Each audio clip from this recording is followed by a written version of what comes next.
আসসালামু আলাইকুম ভিউয়ার্স, কেমন আছেন সবাই? আশা করি অনেক ভালো আছেন। আর আপনাদেরকে স্বাগতম আমার ইউটিউব চ্যানেলে।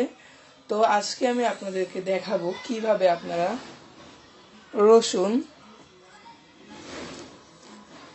2 কোয়া রসুন অর্থাৎ এর 2 পিস, এর ভিতর থেকে 2 পিস বের করব, আর একটা কাঁচামরিচ দিয়ে কিভাবে আপনারা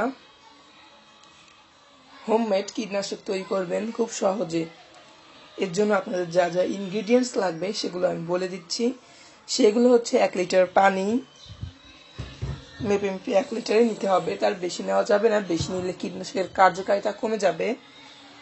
আর নিতে হবে থেতো করা রসুন আর কাঁচামরিচ।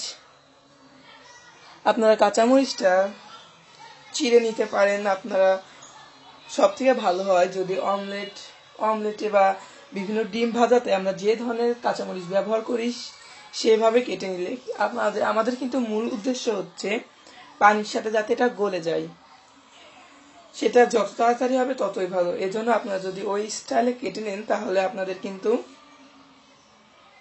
একটা লাগবে, আর যদি আপনারা এইভাবে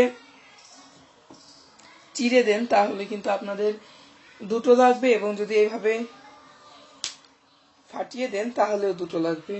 চলুন তো শুরু করা যাক। এর জন্য আমি কিছু রসুন থেতো করে নিয়েছি, এই দেখুন থেতো করে নিয়েছি।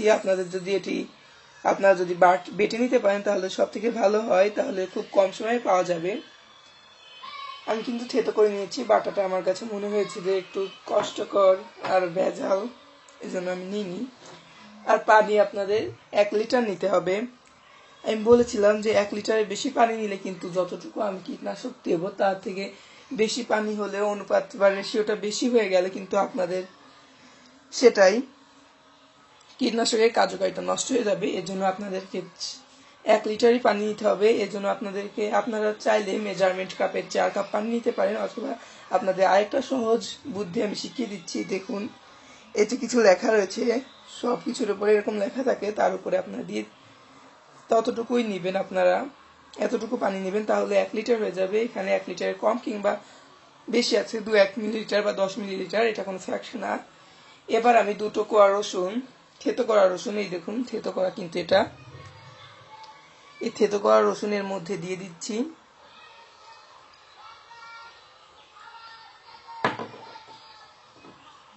আর ফাটিয়ে দেখুন এই যে বোটাটা কিন্তু নেওয়া যাবে না, শুধু এই মরিচটা নিতে হবে, ফাটিয়ে রাখা মরিচ।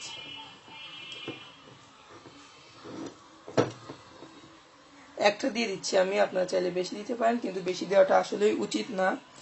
তারপরে আপনারা এটার মুখ বন্ধ করে দিবেন।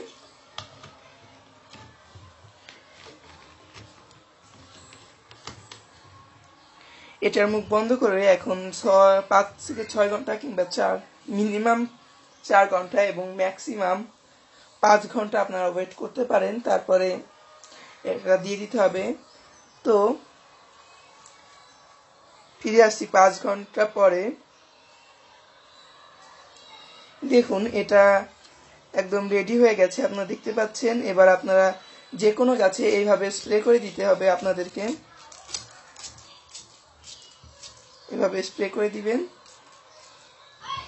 আসলে আমি এখন দেখাচ্ছি না, ঘরের ভিতরে গাছ নেওয়া একটু ক্রিটিক্যাল, এর জন্য আমি নিইনি।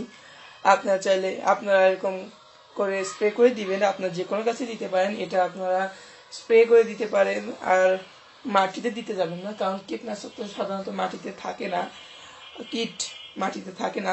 আজকের ভিডিও এ পর্যন্ত। যদি ভিডিওটি ভালো লেগে থাকে তাহলে একটা লাইক করবেন, আর যদি এরকম নতুন নতুন সময় উপযোগী আরেকটি ভিডিও পেতে চান তাহলে আপনারা আমার চ্যানেলটিকে সাবস্ক্রাইব করে দিবেন। আর যদি কোনো প্রশ্ন থাকে তাহলে কমেন্টস বক্সে অবশ্যই জানাবেন। আজকের ভিডিও এ পর্যন্তই, দেখা হবে নতুন একটি ভিডিও নিয়ে।